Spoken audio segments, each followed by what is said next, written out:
নমস্কার বন্ধুরা, সবাই কেমন আছেন? আশা করি সবাই খুব ভালো আছেন। আজ আমি নিরামিষ দুর্দান্ত টেস্টি লাল শাক ভাজার রেসিপি নিয়ে চলে এলাম। তো শাকগুলো আমি বেছে কেটে ধুয়ে নিয়েছি পরিষ্কার করে। তো এখানে শাকটা ভেজে নেব। তো লাল শাক কিন্তু আমি আলাদাভাবে সিদ্ধ করে জলটা ফেলে দেব না, আমি কিন্তু একবারে ভেজে নেব। তো দেখো, কড়ার মধ্যে আমি তেল দিয়েছি, তারপর দুটো শুকনো লঙ্কা আর কালো জিরে ফোড়ন দিয়েছি। তারপরে আমি শাকটা দিয়ে দেব। তো দেখো, শাকটা দিয়ে আমি নাড়াচাড়া করে নেব। আর এখন কিন্তু আমি লবণ দেব না, যেহেতু শাকটা পরে কিন্তু কমে যায়। তো অনেক সময় কী হয় বন্ধুরা, শাক লবণের পরিমাণটা বোঝা যায় না। তো দেখো, শাকে কিন্তু কতটা জল উঠেছে। এই জলের কিন্তু শাকটা সুন্দরভাবে সিদ্ধ হয়ে যাবে। আলাদাভাবে শাকটা সিদ্ধ করার কোনো প্রয়োজন নেই বন্ধুরা। আলাদাভাবে সিদ্ধ করে জলটা ফেলে দিলে বন্ধুরা শাকের ভিটামিনটা চলে যায়, আর টেস্টও অতটা হয় না। তো দেখো, জলটা টেনে গেলে এখন আমি পরিমাণ মতো লবণ দিয়ে দেব। তো লবণটা দিয়ে আবারও আমি 2 মিনিট মতো ভেজে নেব, যেহেতু শাকের মধ্যে লবণ দিলে কিন্তু জলটা অল্প ওঠে, তার জন্য কিন্তু 2 মিনিট আমি ভেজে নিয়েছি। তারপরে স্বাদের জন্য অল্প এখানে আমি চিনি দিয়ে দিলাম।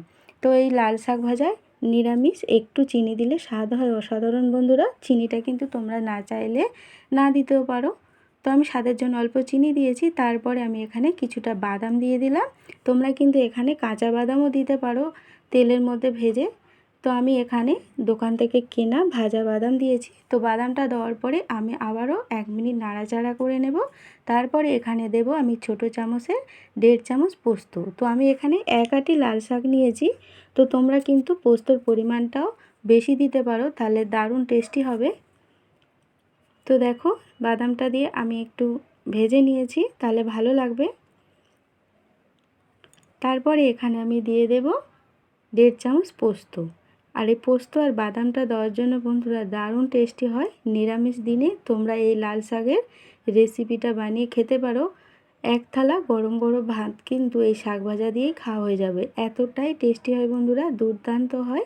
তোমরা কিন্তু একবার বানিয়ে দেখো, আর কেমন হয়েছে কমেন্টে অবশ্যই জানাবে। তো দেখো, শাক ভাজা কিন্তু আমার রেডি হয়ে গেছে। এখন একটা প্লেটে আমি পরিবেশন করে দেখাবো কতটা সুন্দর হয়েছে বন্ধুরা। তো দেখো, একটা প্লেটে এখন আমি নামিয়ে নিলাম। আমার এই ভিডিওটা যদি বন্ধুদের ভালো লাগে, লাইক কমেন্ট শেয়ার করে দিও।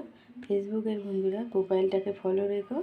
ইউটিউবের নতুন বন্ধুরা সাবস্ক্রাইব করে পাশে থেকো। লাইক দিয়ে পুরো ভিডিওটা দেখার অনুরোধ রইল বন্ধুদের। আর কেমন হয়েছে কমেন্টে অবশ্যই জানাবে। আজকের মতো টাটা, আবারও আসবো নতুন একটা রেসিপি নিয়ে।